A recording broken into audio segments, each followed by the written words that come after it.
Hello my dear friends, আজকে আমরা দেখব হেক্সাডেসিমাল টু অক্টাল মান কিভাবে বের করতে হয়।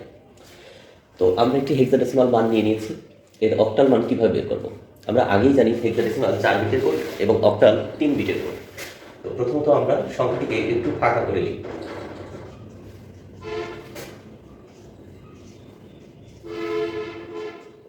এরপরে আমাদের 4 বিটে প্রথমে যেহেতু মানটি হেক্সাডেসিমাল আছে, তাহলে আমরা 4 বিটে প্রত্যেকটা মান বাইনারি মান বের করে নেব। তার জন্য আমরা 1248 এই কোডটি ইউজ করব। এর বলতে হেক্সাডেসিমালে 15। তো সবগুলো যোগ করলে দেখা যাচ্ছে এখানে 15 হচ্ছে, তাহলে সবগুলোর নিচেই 1। তাহলে আমরা এফ এর যে ভ্যালুটি সেটি পালাম 4টি 1। এরপরে আমাদের 7 এই তিনটি যোগ করলে 1 to 4 যোগ করলে 7 পাওয়া যায়, যেটি যোগ হচ্ছে না সেটি 0। তাহলে 0 1 1 1। একইভাবে বির অর্থ 11, 8 আর 2 10 আর 1 11। তাহলে এই তিনটি যোগ করলে 11 হয়, মাঝখানে এটি 0।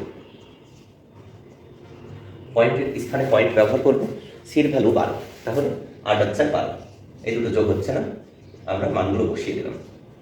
0 কোনো ভ্যালু নাই, তাই 4টি 0। হেক্সাডেসিমালে 0 সংখ্যার যে বাইনারি কোড 4টি 0, যেহেতু 4 বিট গ্রহণ করে। ডির ভ্যালু 13, অর্থাৎ 8 আর 4 12 আর 1 13। এটি যোগ হচ্ছে না, এটি আমরা বসিয়ে দিলাম। অর্থাৎ এটা সি এর ভ্যালু, এটা 0 এর ভ্যালু এবং এটা ডি এর ভ্যালু। তাহলে আমাদের হেক্সাডেসিমাল থেকে অক্টাল মান বের করার জন্য প্রথমে আমাদের 4 বিটে কনভার্ট করতে হবে, তারপরে এটাকে আমাদের 3 বিটে কনভার্ট করতে হবে। তো পয়েন্টের জায়গায় পয়েন্ট বসিয়ে নেব, এটা ডান থেকে বামে আর এটা বাম থেকে ডানে 3 বিট করে ভাগ করবে, যেহেতু অক্টাল 3 বিটের কোড। তাহলে এখানে দেখা যাচ্ছে যে 3 বিট যদি আমরা গ্রহণ করি, তাহলে প্রথমে এই 3 বিট, তারপরে এই 3 বিট, তারপরে এই 3 বিট এবং লাস্ট এই 3 বিট। একইভাবে যদি আমরা বাম থেকে ডানে করি, এই 3 বিট, তারপরে এই 3 বিট, তারপরে এই 3 বিট, লাস্ট এই 3 বিট। যদি অতিরিক্ত কোনো বিটের প্রয়োজন হয়, সেটা আমরা 0 বিট কাউন্ট করব। তো এখানে সাজিয়ে লিখি 1 1 0 1 1 1 1 0 1 এবং 111।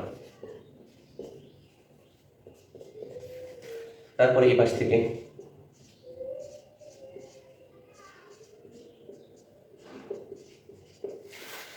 যেহেতু আমরা অক্টাল মান বের করছি, তাই আমাদের একটি কোড মিসিং হবে, অর্থাৎ 421 বা 1 to 4। এখানে আমরা মানগুলো বসালে আমাদের অক্টাল মান পাওয়া যাবে। তো এই পাশ থেকে আমরা বসানো শুরু করি 111 111। তাহলে সবগুলো যোগ করলে মান আসে 7। তারপরে 101 মান 5, 111 আবার 7, এখানে আসছে 3 0 1 1। পয়েন্টের জায়গায় পয়েন্ট, এখানে আসছে 1 1 0, অর্থাৎ 4 আর 2 6। তারপর 3টেই 0, তার মানে 0 ভ্যালু, এবং এটা 1 এর ভ্যালু 0 0 1, তাহলে 1 এর ভ্যালু, এবং এটা 5 এর ভ্যালু।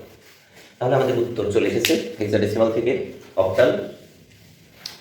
অর্থাৎ আমরা লিখতে পারি 7F7B.COD বেস 16 এর অক্টাল মান ইকুয়াল 757.6015 বেস 8।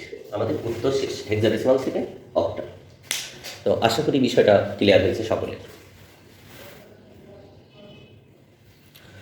এরপরে আমরা দেখব যে অক্টাল টু হেক্সাডেসিমাল।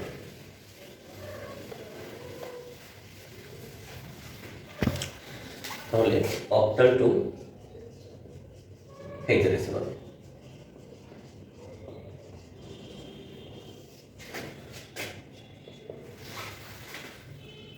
তো আমরা যে কোনো একটি অক্টাল মান এখানে নিয়ে নেব, 757.74 বেস 8। এর হেক্সাডেসিমাল কত?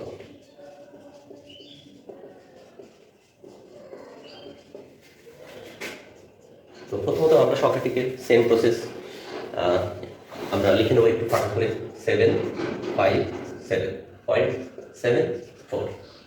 তাহলে প্রথমে মানটি যেহেতু অক্টালে আছে, তাহলে আমাদের কোড ইউজ হবে 421 বা 1 to 4। 7 তাহলে 3টেই 1।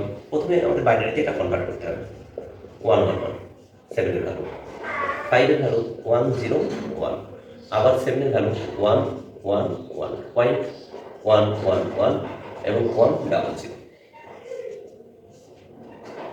সবগুলো আমরা এই যে কোড 421 এখানে ব্যবহার করলে আমরা বাইনারি মান সহজে পেয়ে যাবো। সেম পদ্ধতি, ডান থেকে বামে, পয়েন্টের ওই পাশে, বাম থেকে ডানে। এবার যেহেতু মান বের করতে হবে আমাদের হেক্সাডেসিমাল, তাহলে এখানে আমাদের 4 বিট করে ভাগ করতে হবে।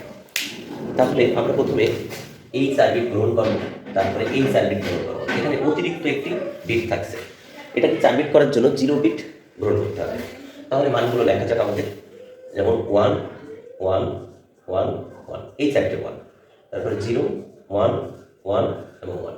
অতিরিক্ত একটি বিট আছে, তাহলে এই অতিরিক্ত বিটের আগে 3টে 0 আমরা কাউন্ট করে, অতিরিক্ত বিট কাউন্ট করে আমরা 4 বিট কনভার্ট করলাম। পয়েন্টের স্থানে পয়েন্ট, এই পাশ থেকে 4 বিট 1 1 1 1, অর্থাৎ এই যে 4টে বিট, দুটো 0 বিট থাকছে আর দুটো 0 বিট নিয়ে আমরা 4 বিট গ্রহণ করবো। এবং এখানে আমাদের অতিরিক্ত একটি বিট আমরা লিখব। অতিরিক্ত বিটটি লিখে আমরা মানগুলো বসিয়ে দেবো, যেমন 0 0 0 1, তাহলে আমাদের ভ্যালু আসছে কত? 1। তারপরে 1 1 1 0, তাহলে 8 আছে 12 2 14, 14 বলতে হেক্সাডেসিমালে ই, এটা আমরা ইউজ করবো ই। তারপরে সবগুলো 1, যদি আমি সবগুলো 1 ইউজ করি তাহলে ফলাফল আসছে 15, 15 বলতে এফ, পয়েন্ট আবারও 15 এবং 4টে 0 বলতে 0। তাহলে আমাদের উত্তর হয়ে গেছে 1FF EF F0।